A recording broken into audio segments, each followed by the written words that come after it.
Hello friends, I am Dr. Pankaj and today we are going to discuss the inspection in a case of fracture neck of femur and intertrochanteric fracture. So basically this video is for final year MBBS student and MS orthopedic students. So जो हमारा examination of hip joint होता है ना, वो क्या होता है, वो 4 हेडिंग्स में होता है. तो what are the headings? So first is your inspection, second one is your palpation, third one is your movements, and the fourth one is your measurements. Okay, so we will discuss each and every point. So in this video we are going to discuss the inspection part. Okay, so देखिए जो inspection होता है ना hip का, तो आप जो किसी भी पेशेंट होता है हिप का, तो उसको आप कुछ सर्टेन पोजीशंस होती हैं जिसमें एग्जामिन करते हैं. तो what are the positions? So you have to examine the patient in standing position, you have to examine the patient in sitting position, whether the patient is able to squat or sitting cross leg, it is very important. And you have to examine the patient in supine bed and lastly gait. Okay, तो देखिए because इस video में हम discuss करेंगे fracture neck of femur और इंटरट्रोकेंटिक fracture. तो most of the time वो जो पेशेंट होता है ना, वो सुपाइन ही होता है बेड में, बिकॉज वो जो फ्रैक्चर नेक ऑफ फीमर का पेशेंट चल तो सकता नहीं है, तो वो आपके वार्ड में हमेशा वो जनरली ट्रैक्शन पे ही रहता है. तो यहाँ पे आपको अगर वो केस मिलता है तो उतना इंपॉर्टेंस नहीं होगा स्टैंडिंग और सिटिंग का, but you have to examine the patient in supine. Okay, और बिकॉज ये फ्रैक्चर नेक ऑफ फीमर का केस है, तो उस केस में आपको वो पेशेंट चलेगा नहीं, तो गेट भी उतना इंपॉर्टेंट नहीं है. But I want to tell you one thing कि if you have a case of some other problem like osteoarthritis of the hip, तो वो पेशेंट तो चल के आता है, तो उस पेशेंट में you have to elaborate the gait. तो माई एडवाइस इज दैट कि you should elaborate the gait at the end. Okay, क्योंकि देखो gait is a very tough topic. ठीक है, it is a very tough topic. तो अगर आप gate को पहले ही डिस्क्राइब करने लगेंगे तो examiner can ask you very difficult questions at the beginning. Okay, तो उससे क्या होगा, उससे आपका हो सकता है कि मोराल एकदम डाउन हो जाए और आपका पूरा वाइवा ही खराब हो जाए. तो always try to explain the gait at the end of your examination. So next important thing is, the first and most important thing is exposure. Okay, your exposure should be complete, एकदम proper होना चाहिए. तो exposure होना क्या चाहिए, उसका extent क्या होता है, तो it should be from below nipple to at least nipple के नीचे का सारा का सारा एरिया एक्सपोज होना चाहिए. ओके, तो और जेनाइटल्स के लिए आप क्या कर सकते हैं, you can use T bandage. Okay, तो कभी कभी क्या होता है कि टी बैंडेज होती क्या है, तो ये जो इस डायग्राम में ये है, this is a T bandage. T bandage जो होती है आइडियल होती है, बिकॉज इसमें जो हिप का एक्सपोजर होता है एकदम प्रॉपर होता है. पर कभी कभी ये टी बैंडेज नहीं होती है, तो अब वो आपको देखना पड़ेगा कि आप अपने सेटअप में क्या यूज़ करते हो, but you can prepare the T bandage also. तो and this is the best. So exposure is very important. Even मैं आपको एक बात बताऊं, जब मेरा पीजी का एग्जाम था, तो जब मेरा वाइवा शुरू हुआ लॉन्ग केस, तो इवन मैंने अपने पेशेंट को एक्सपोज करना भी भूल गया था. तो मेरे जो जो एक्सटर्नल आए थे, वो उन्होंने इतना डांटना स्टार्ट कर दिया कि तुम सब कुछ बोलते जा रहे हो, तुमने एक्सपोज ही नहीं किया. तो प्लीज़ ऑलवेज रिमेंबर कि always try to expose the patient properly. और ये पता है होता क्या, क्योंकि हम लोग ना अपने एमएस के दौरान क्या करते हैं, उतने ज़्यादा केस का ना हम प्रेजेंटेशन देते नहीं हैं, जिसकी वजह से हमारी हैबिट डेवलप नहीं करती. तो मैं सबसे बोलूँगा कि आप डरें नहीं, और ड्यूरिंग योर एमएस आप ट्राई करें कम से कम 20 से 25 आप हिप एग्जामिनेशन कर ही लें अपने प्रोफेसर्स के सामने. तो ये प्रॉब्लम का सामना आपको नहीं करना पड़ेगा. Okay, so next thing is your inspection in supine. Okay, तो सुपाइन पोजीशन में भाई इंस्पेक्शन में आप क्या क्या देखेंगे. तो फर्स्ट फ्रॉम द फ्रंट, के फ्रंट से जब आप पेशेंट को देखते हैं तो आप क्या देखते हैं. तो first and most important thing is your attitude of the lower limb. Okay, so during the examination of the attitude of the lower limb you have to focus few point like whether the hip is in flexion or extension. Okay, next one is whether what is the position of the patella. Okay, patella is pointing outwards और inwards और towards the roof. Okay, जब आप इस पे notice करोगे ना, तो examiner आपसे पक्का पूछेगा कि भाई बेटा एक बात बताओ डॉक्टर साहब, कि जो पटेला होता है ये नॉर्मली कैसा होता है. तो आपको पता होना चाहिए normally patella faced 5 to 10 degree outwards. Okay, तो अगर ये सपोज करो ये रूफ है, मैं ग्रीन कलर से दिखाता हूँ, ये छत है, ठीक है, और यहाँ से एक वर्टिकल डाउन करो इस तरीके से नीचे. और अगर ये पेशेंट का पटेला ब्लू से दिखाते हैं, पेशेंट का पटेला अगर इस तरीके से है, तो ये पटेला का जो एक्सिस है और जो ये जो रूफ का जो एक्सिस, ये जो ऊपर से जो वर्टिकल लाइन है, ये 5 से 10 डिग्री का इसमें एंगल होगा. ओके, तो दिस इज़ वेरी इंपॉर्टेंट. तो सपोज करो आपके पास 2 पटेला हैं, एक पटेला आपका 5 से 10 डिग्री एंगल पे है इस तरीके से, और दूसरा पटेला काफ़ी एंगल है उसका जो ये, तो आप बोल सकते हो कि ये वाला जो पटेला है आपका ये वाला ये पटेला एक्सटर्नली रोटेटेड है, या ये it is facing more outwards. Okay, so this is very important. और ये पता कैसे लगेगा, ये आप सिंगल पटेला को देख के नहीं बोल सकते. You have to compare with the normal side. Okay, so position of patella is very very important. Next is your, what is the position of the knee, whether knee is in flexion or extension, it is also very important. And the next thing is level of medial malleolus. Okay, आपको देखना है कि क्या दोनों medial malleolus same level पे हैं क्या, या ऐसा है कि एक ऊपर है और एक नीचे है, because it indicates your shortening और lengthening. Okay, so you have to mention the level of the medial malleolus. Next is your outer border of the foot. ठीक है, means outer border of the foot is rotated outside और inside, or greater toe is pointing towards directly towards the roof. Okay, so you have to compare the outer border of the foot with the normal limb and the position of the great toe with the normal limb, कि भाई वो कितना, क्या normal limb जैसा है या फिर बाहर की तरफ है ज़्यादा. And the next and the last point is position of the ankle. You have to notice the position of the ankle, whether the ankle is in equinus or not. Okay, you have to mention. क्योंकि कभी कभी क्या होता है, patient काफ़ी दिन से bed पे होता है तो उसकी जो एंकल होती है ना वो इक्वाइनस में चली जाती है, तो you have to mention that point also.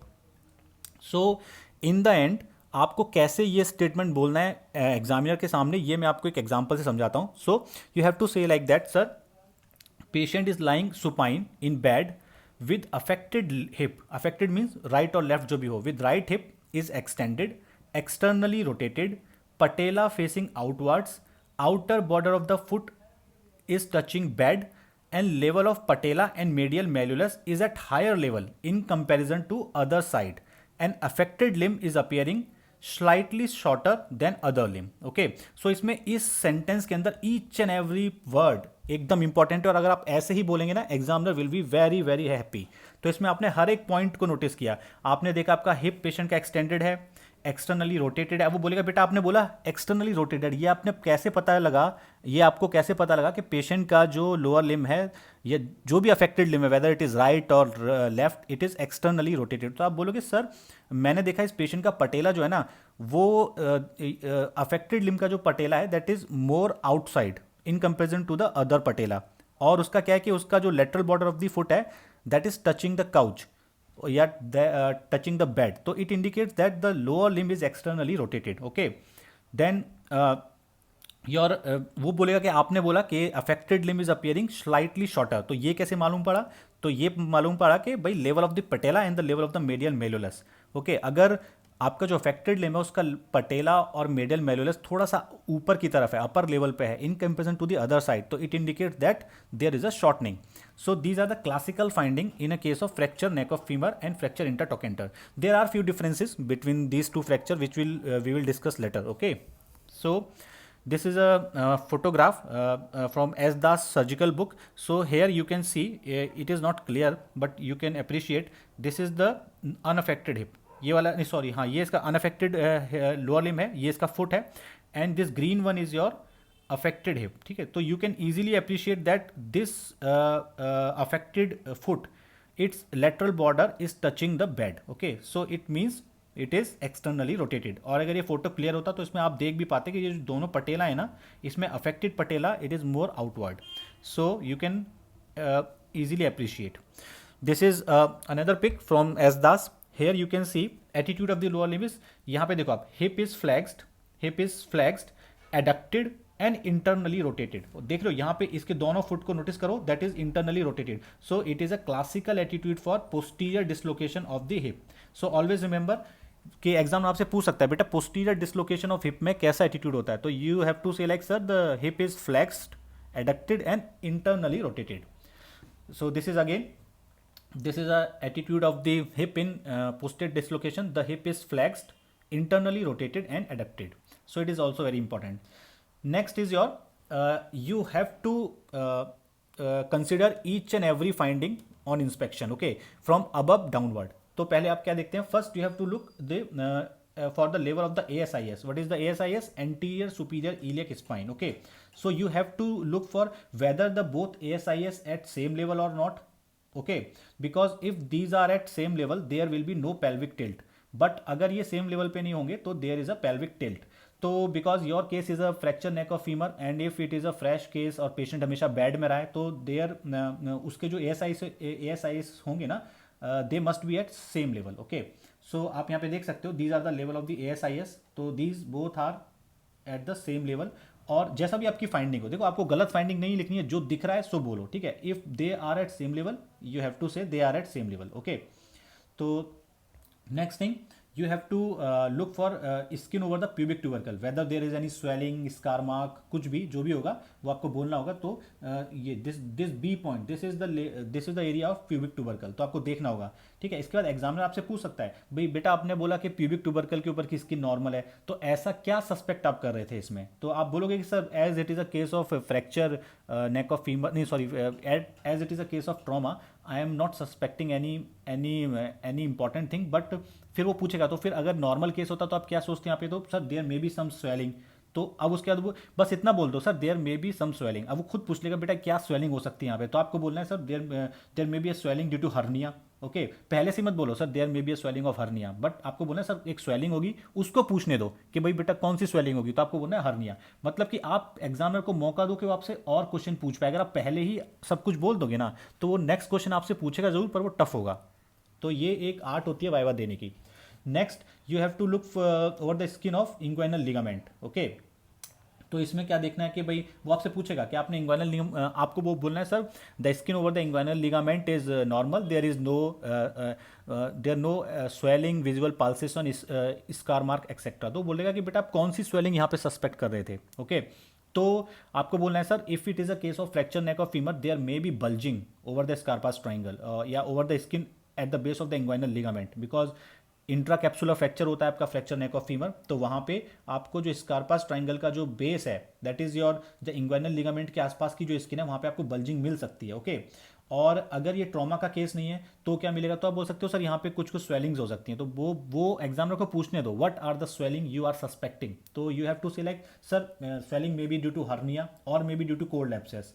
अब ऐसा मत बोल देना sir there may be swelling, there may be cold abscess due to tuberculosis of the hip and spine. आपको टीबी हिप स्पाइन नहीं बोलना, आपको बोलना है due to cold abscess. Examiner को पूछने दो, वो बोलेगा कि बेटा कोल्ड एब्सेस कहाँ का कोल्ड एब्सेस, किसका कोल्ड एब्सेस यहाँ पे बनेगा। Then you have to say sir there may be a swelling of cold abscess due to TB hip और टीबी स्पाइन, ठीक है। मतलब कि अगर किसी पेशेंट को, if the patient is suffering from tuberculosis hip और tuberculosis spine, there may be a formation of cold abscess at the base of inguinal ligament और at the base of, sorry, not the base of inguinal ligament, over the region of inguinal ligament and at the base of Scarpa's triangle, okay.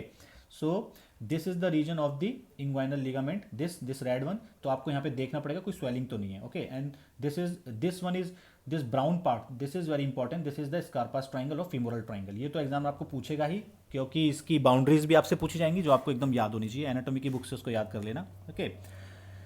तो then you have to look over the over the area of GT. GT is that is your greater trochanter, okay. Whether there is any swelling over the GT, whether there is any fullness over the GT। तो वो पूछेगा कि आप अगर बोल रहे हो if your case is intertrochanteric fracture, okay, intertrochanteric fracture, और अगर वो फ्रेश केस है, okay, there must be a swelling और फुलनेस, ठीक है।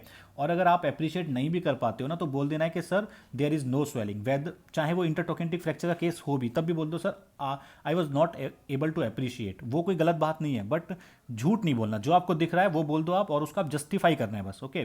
तो generally in a case of fracture intertrochanter there must be a swelling और फुलनेस, ठीक है। तो अब वो बोलेगा बेटा अगर ये फ्रैक्चर का केस ना होता तो आप कौन सी स्वेलिंग आपको यहाँ पे मिलती, तो there may be a swelling of cold abscess, okay. Cold abscess भी होता है यहाँ पे, क्यों? क्योंकि टीबी हिप, अगर टीबी हिप किसी पेशेंट है तो उसका कोल्ड एब्सेस ग्रेटर ट्रोकेंटर के ऊपर बन सकता है, ओके। तो जैसे ये जो रीजन है यहाँ पे, ये जीटी के ऊपर का एरिया है, यहाँ पे अगर if the patient is suffering for fracture intertrochanter there may be a swelling और bulging, and in a case of TB hip there may be a formation of cold abscess here, okay. तो ये आपको वहाँ पे notice करना है। Then you have to comment skin over the iliac fossa, means you have to say like that, sir, skin over the iliac fossa is looking normal, there is no visible swelling, scar mark there। तो उसमें patient sorry जो examiner होगा उससे then he will ask you कि what are the swelling you are suspecting here. तो आपको बोलना है कि sir as it is a case of trauma I am not suspecting any significant thing is here. तो फिर वो पूछेगा कि अच्छा ये ट्रॉमा का केस नहीं होता तो क्या क्या स्वेलिंग यहाँ पे आपको मिल सकती थी। Then you have to say sir there may be swelling of cold abscess due to tuberculosis of hip और स्पाइन, ओके। तो टीबी हिप का जो पेशेंट होता है ना या स्पाइन का, उसमें कोल्ड एब्सेस मल्टीपल लोकेशंस पे बन सकता है, जिसमें इलियक फोसा भी एक बहुत कॉमन लोकेशन है। Okay, there may be swelling due to abscess, abscess भी हो सकता है, कोई पाइजेनिक एब्सेस भी हो सकता है। तो these are few common things. Okay, then you have to comment over the Scarpa's triangle. Okay, Scarpa's triangle is very very important. You have to comment like that, sir, skin over the Scarpa's triangle is looking normal, there is no swelling, there is no pulsation, there is no previous surgical mark. Okay, so but अगर अगर आपका case fracture neck of femur है, ठीक है, अगर आपका case fracture neck of femur है और specially if it is a fresh case, तो आपको वहाँ पे हो सकता है, आप कंपेयर करके देखना नॉर्मल साइड से, हो सकता है आपको वहाँ पे स्लाइट स्वेलिंग या slight bulging, you can say bulging. तो यू आप बोल सकते हो sir there is a slight bulging over the base of the Scarpa's triangle in comparison to the other side because it supports your diagnosis of fracture neck of femur. Okay, तो fracture neck of femur में ऐसा मिलेगा, but intertrochanteric में ऐसा नहीं मिलेगा। So intertrochanteric fracture में the fullness जो होगी वो कहाँ होगी, वो होगी फुलनेस होगी over the greater trochanter area, but in a case of fracture neck of femur swelling और fullness will be over the Scarpa's triangle at the base of the Scarpa's triangle. Okay, अब examiner आपसे पूछ सकता है कि बेटा अगर ये ट्रॉमा का केस नहीं होता, ऐसी नॉर्मल केस होता, पेशेंट हिप पेन लेके आता, तो कौन सी स्वेलिंग्स थी जो आप सस्पेक्ट करते स्कारपास ट्राइंगल पे? तो आप बोल सकते हो sir there may be a septic arthritis of hip in a case of child. जब बच्चा होता है अगर उसको सेप्टिक आर्थराइटिस होता है हिप का, there may be a swelling over the Scarpa's triangle, even must be a swelling. And tuberculosis of the hip and spine, always tuberculosis of the hip and spine, there may be a formation of cold abscess। ठीक है, स्कारपास triangle में cold abscess हो जाएगा। तो ये जो area है स्कारपास triangle का, दैट इज वेरी इंपॉर्टेंट। तो यहाँ पे आपको पूरा कमेंट करना है, हमेशा कंपेयर करो नॉर्मल साइड से, ठीक है, always try to compare with normal side, then you are able to appreciate the things. Okay, next is your, this is the one of the most important thing, और अक्सर हम लोग जो PG student इसको बताना भूल जाते हैं, but this is very important. You have to comment over the wasting of the thigh और काफ मसल्स। ओके, सो आपको बोलना पड़ेगा, जैसे मैं आपको एक डायग्राम दिखाता हूँ जो हमने पहले देखा था। देखो इसमें देखो आप, देयर इज अ एकदम एकदम वेस्टिंग है, आप इसका लेफ्ट थाई देखो यहाँ पे और इसका राइट थाई देखो, there is a visible wasting of the thigh muscles in this patient. Okay, इसका पूरा डायग्राम नहीं है, अदरवाइज इसका पक्का काफ मसल में भी वेस्टिंग होगा। तो यू हैव टू कमेंट, अगर ये आपने कमेंट कर दिया ना, examiners will be very very happy with you. ठीक है, he will be very happy. Okay, so you have to comment sir on inspection there is a visible wasting of the thigh and calf muscle on the right or left side or involved side, then examiner will ask you बेटा ये क्यों है, इसको atrophy क्यों हुआ? तब आपको बोलना है sir it is due to disuse atrophy, as patient is not working for a long time, there is a disuse atrophy of the muscles. Okay, and always always compare the affected limb with normal side, ये statement आपको बोलना है in comparison to other side, because examination of hip is a comparative study. Okay, we have to compare the abnormal side or affected side with a normal side. Okay, so all inspectory findings are comparative, हमेशा comparative होती हैं। ठीक है, and always comment on any previous surgical scar mark, any skeletal pin site scar mark। ठीक है, कभी कभी होता है कि किसी पेशेंट को ना इस पहले से स्केलेटल ट्रैक्शन लगा था, जनरली अपर टीबिया में। ओके, तो वहाँ पे प्रीवियस स्कार मार्क होता है आपका, जो पहले की जो पिन आपने इंसर्ट की थी, अगर आप वो बताना भूल गए और एग्जामिनर ने नोटिस कर लिया तो ये बहुत गलत बात है। ठीक है, ये बहुत ही डिस्क्रेडिट होगा। तो you have to mention all these things, whether there is any in situ skeletal traction और skin traction, whether there is any sinus swelling visible pulsation etcetera. तो you have to comment on each of these things. Okay, और ये कोई tough नहीं है, आप ऊपर से उसको एग्जामिन करते आओ, देखते आओ, जो जो फाइंडिंग मिले उसको लिख दो आप। ठीक है, so this is a photograph from एजदास book, you can easily appreciate a swelling और bulging here. Okay, so this is due to inguinal hernia. So इसलिए मैंने कहा था कि you have to comment over the skin over the inguinal region. Okay, या inguinal ligament. So this is a case of inguinal hernia. Next, inspection from the side. This is also very important. So inspection from the side, you have to notice first for lumbar lordosis. Okay, in a supine patient or even in a standing patient, you can appreciate lumbar lordosis very easily. And the most important thing कि आपको comment कैसे करना है, तो you have to say like that, if there is lumbar lordosis, you have to say sir there is a exaggeration of lumbar lordosis या there is a exaggerated lumbar lordosis।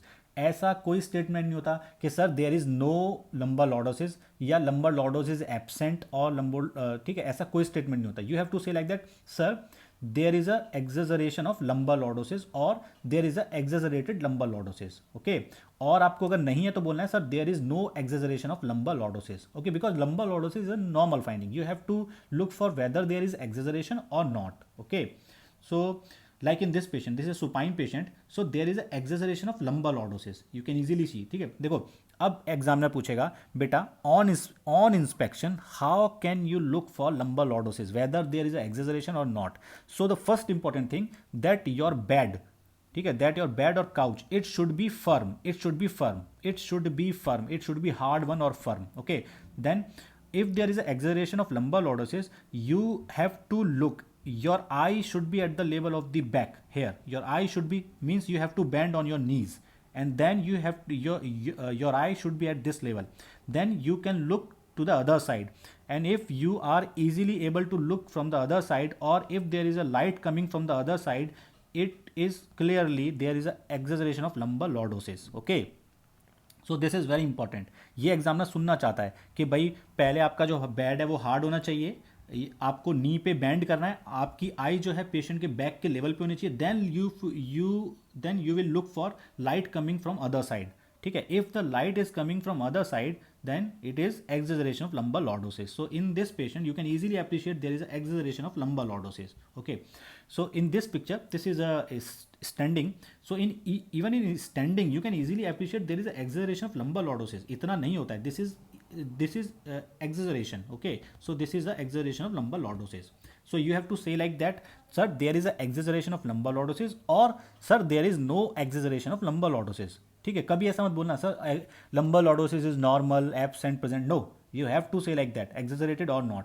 Then you have to look for trochanteric region. Okay, from side also you have to look for trochanteric, whether there is any swelling, bulging, scar or sinuses. Okay, like in intertrochanteric fracture there must be some fullness there. Okay, so this is a pictorial diagram. तो यहाँ पे from side you have to look for this area over the GT, and here is the lumbar lordosis. So these are two very important points. Okay, from side. Then inspection from the back. So the first thing is that you have to comment on level of the PSIS. हालांकि examiner इसको इतना matter नहीं करता है, because intertrochanteric fracture या fracture neck of femur में आप patient को बैक से जनरली एग्जामिन नहीं कर पाते हो. अच्छा ठीक है, एक बात याद करना, अगर आपने कमेंट कर दिया इंस्पेक्शन फ्रॉम बैक, तब वो आपसे पूछेगा कि क्या आप पेशेंट को सच में आपने बैक से एग्जामिन किया है. तो अगर देखो, अगर आप अपने पेशेंट को साइड में करवट दिला सकते हो तो आप इजीली, अगर आप इंस्पेक्ट कर सकते हो तब आप करो.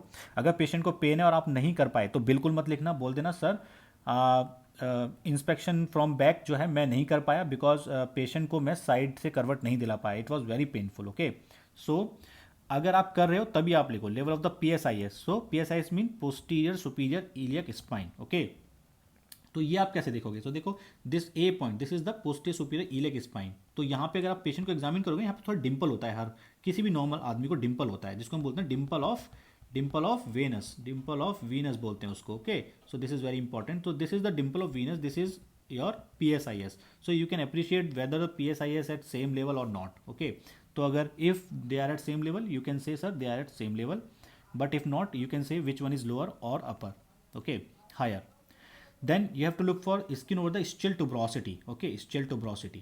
So this is the level of the ischial tuberosity, this B point. So you have to say, sir, skin over the ischial tuberosity is looking normal, there is no visible swelling, pulsation and all these things.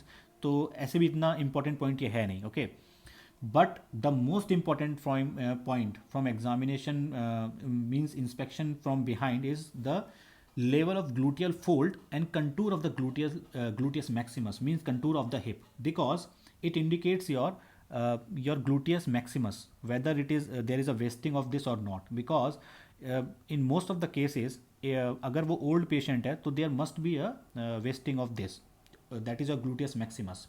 So how will you look for? तो देखो ये these are your gluteal fold. Okay, these are your gluteal fold. तो अगर suppose करो ये वाला limb इसका normal है, अगर इधर ग्लूटियस मैक्सिमस की वेस्टिंग होगी ना, तो ये जो होगा ना फ्लॉपी हो जाएगा, और ये जो लेवल है ना इसका नीचे आ जाएगा. मतलब जो ग्लूटियल फोल्ड का जो लेवल होगा ना वो नॉर्मल साइड के कंपेरिजन में थोड़ा नीचे हो जाएगा. तो you have to comment on that. sir that gluteal fold on right side is at lower level in comparison to the other side. और आप जब साइड से उसका कंटूर देखेंगे ना, एक कंटूर, ये जो कंटूर देखते हैं साइड साइड से, ये थोड़ा फ्लॉपी हो जाएगा, उसका ढीला हो जाएगा, तो you have to comment on that, there is a loss of contour on the right side.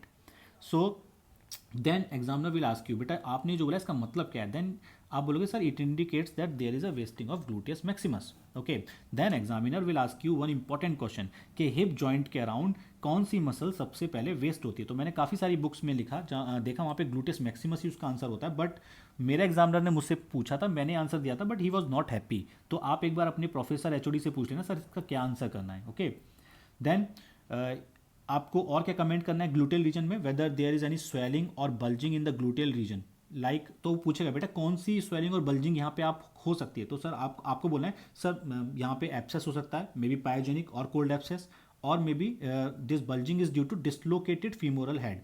देखो पोस्टीरियर डिसलोकेशन जब होता है ना हिप का, तो हिप जॉइंट जो फीमर का हेड होता है वो ग्लूटेल रीजन में चला जाता है, तो थोड़ा सा स्वेलिंग हो जाती है वहाँ पे. So there must be a fullness और swelling. But intertrochanteric fracture and neck of femur में ये सारी की सारी फाइंडिंग नॉर्मल होंगी, एक्सेप्ट उसको हो सकता है थोड़ी सी वेस्टिंग हो सकती है बस. Okay, so these are also very important things.